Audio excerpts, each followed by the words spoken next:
প্রায় $500 একটা ক্যাম্পেইনে এক্সপেন্স করার পরে বুঝতে পারলাম যে কেন ওই ক্যাম্পেইন থেকে আমাদের লস হচ্ছিল।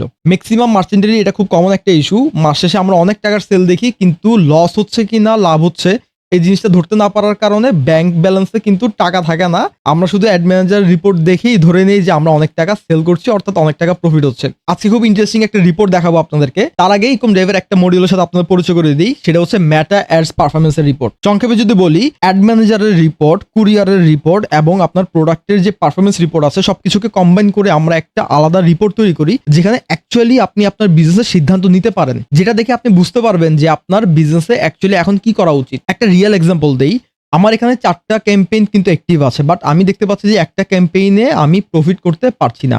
এর একটাই রিজন, আমি যদি ওভারঅল ডাটা দেখি, অর্থাৎ ওভারঅল যদি আমি কস্ট পার পারচেজ দেখি, আমি ম্যাটার রেজাল্ট অনুযায়ী, অর্থাৎ আমার যে অ্যাড ম্যানেজার আছে, অ্যাড ম্যানেজারের রিপোর্ট অনুযায়ী আমি দেখতে পাচ্ছি যে প্রায় $2.15 আমি একটা করে অর্ডার জেনারেট করতে পারছি।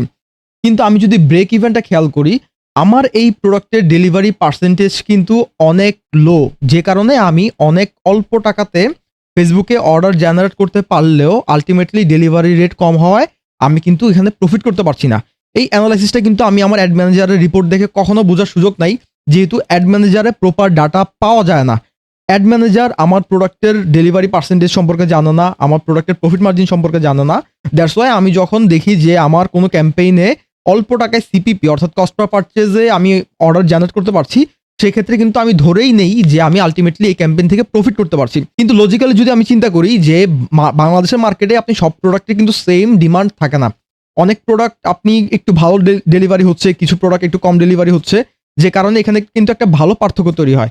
আবার সেম ভাবে কিন্তু সব প্রোডাক্টের প্রফিট মার্জিনও কিন্তু সেম না। কিছু প্রোডাক্টে হয়তো ৳50 বেশি প্রফিট মার্জিন থাকে, কিছু প্রোডাক্টে হয়তো অল্প কিছু কম প্রফিট মার্জিন থাকে। এই প্রফিট মার্জিনের যে পার্থক্য এবং ডেলিভারি পার্সেন্টেজের যে পার্থক্য, এই দুটো মিলে কিন্তু আমাদের পুরো রিপোর্টে একটা মেসিভ চেঞ্জ আনতে পারে। এই রিপোর্টটা যদি আমি ম্যানুয়ালি করতে যাই, আমাকে কিন্তু অবশ্যই আজকে কয়টা অর্ডার আমি পেলাম এটাকে কিন্তু আমি ডেলিভারি হওয়া পর্যন্ত ওয়েট করতে হবে। আমি ডেলিভারি হওয়ার কালেকশন অ্যামাউন্ট দিয়ে এক্সপেন্স বাদ দিয়ে প্রফিট বের করতে হবে এবং প্রত্যেকটা প্রোডাক্টের জন্য কিন্তু আমাকে আলাদাভাবে শিট মেইনটেইন করতে হবে। সো বলতে গেলে এই রিপোর্টটা ম্যানুয়ালি মেইনটেইন করা একটা লম্বা প্রসিডিউর। তো ইকম ড্রাইভের মাধ্যমে আমি অটোমেশন করতে পারি আমাদের এই রিপোর্টটা মেইনটেইন করার জন্য, যেখানে অ্যাড ম্যানেজার, কুরিয়ার, ওয়েবসাইট আমরা একসাথে ইন্টিগ্রেশনের ফলে অর্ডার ম্যানেজমেন্টের মাধ্যমে কিন্তু আমরা জানতে পারি যে আমাদের কোন ক্যাম্পেইনটা ভালো পারফর্ম করতেছে। শুধু ক্যাম্পেইন না, আমরা কিন্তু এখানে অ্যাডসেট লেভেলের রিপোর্ট দেখতে পারি এবং বুঝতে পারি যে আমার কোন অ্যাডসেট বা আমার কোন অ্যাড কপিটা সবচেয়ে ভালো পারফর্ম করছে এবং কোনটা সবচাইতে বাজে পারফর্ম করছে। তো ইকম ড্রাইভের এই মডিউলটা যারা উদ্যোক্তা রয়েছেন আপনাদেরকে কিন্তু অনেক বেশি হেল্প করে আপনার বিজনেসে তাৎক্ষণিক একটা সিদ্ধান্ত নেওয়ার জন্য।